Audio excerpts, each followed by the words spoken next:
મારું નામ જય ગોસ્વામી છે. અત્યારે રાજકોટમાં નાયબ જિલ્લા વિકાસ અધિકારી તરીકે ફરજ બજાવું છું.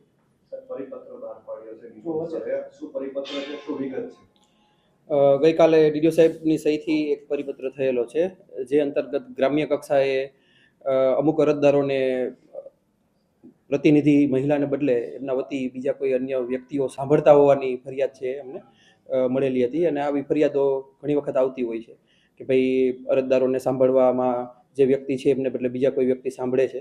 એટલા માટે અહીંયાથી એક જનરલ પરિપત્ર કરેલો છે કે જે અંતર્ગત પંચાયતની અંદર આપણે ગુજરાતની અંદર 50% જેટલી મહિલા અનામત છે, અને મહિલા અનામત હોવાના કારણે જે કોઈ કાર્યવાહી છે એ ચૂંટાયેલા પ્રતિનિધિએ કરવાની રહેશે. આ સંદર્ભે એક પરિપત્ર થયેલો છે. સ્પષ્ટપણે લખ્યું છે મહિલાઓના પછી દખલગીરી ન કરે, જો કરશે તો તલાટી મંત્રી પણ કાર્યવાહી.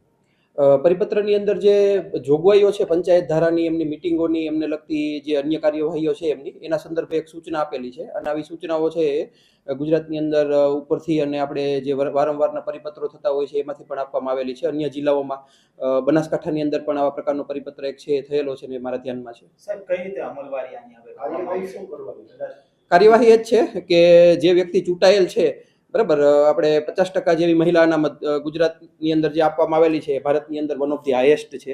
અને આ જે મહિલા અનામત છે એ એકચ્યુઅલી એમની સાચી ભાવનામાં મહિલાઓ દ્વારા જ ગ્રામ પંચાયત કક્ષાએથી જે કાર્યવાહી થાય, બરાબર, એ વ્યક્તિ પોતે જ એમની અંદર કાર્યવાહી કરે, અરજદારોને સાંભળે, એમના જે કોઈ ઇસ્યુઝ છે એ સોલ્વ કરે.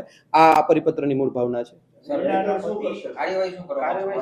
કાર્યવાહી એ જ છે જે પરિપત્રની અંદર આપણે સૂચનાઓની અંદર લખેલું છે કે ભાઈ મહિલાઓ છે પોતે આ જે એમને પદ મળેલ છે એમનો મેક્સિમમ ઉપયોગ કરે, એ છે બરાબર, એમના પ્રતિનિધિત્વને આપણે જે આપેલું છે એમનો સાચામાં સાચો ખરા અર્થમાં ઉપયોગ કરે, અને ગામના જે લોકો છે એમની જે સમસ્યાઓ છે એમને સાંભળે ને એમનું સોલ્યુશન કરે.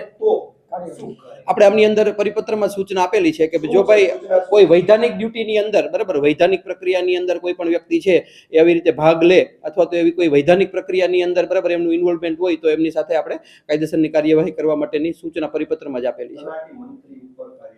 પંચાયતની બેઠકની અંદર જો કોઈ પણ વ્યક્તિ છે, બરાબર, અન્ય વ્યક્તિ એમના બદલે હાજર આપે વૈધાનિક જે એમની ડ્યુટી છે એમની અંદર, તો પછી આપણે એક સચિવ તરીકે, ગ્રામ પંચાયતના સચિવ તરીકે તલાટી મંત્રીની એ જવાબદારી છે કે ગ્રામ પંચાયતની અંદર જે સદસ્ય છે કે સરપંચ છે એમને જ હાજર રાખે ને એમની જ, બરાબર, અગુવાઈની અંદર આજે આખી કાર્યવાહી છે કરે. અને જો આમ ના થાય તો પછી તલાટી મંત્રીની સામે પણ અત્રેથી છે એ પગલાં લેવામાં આવી શકે છે. નહીં, એ પગલાં તો જે અમે અહીંયાથી રિપોર્ટ મંગાવીએ અને એમની અંદર જે આખો અહેવાલ હોય ને અહેવાલના આધારે જે કોઈ, બરાબર, કાર્યવાહી થતી હોય છે એ અમારા જે વખતો વખતના સિવિલ સર્વિસના અને અન્ય જે ધારાધોરણો છે એ અંતર્ગત અમે કાર્યવાહી કરીશું.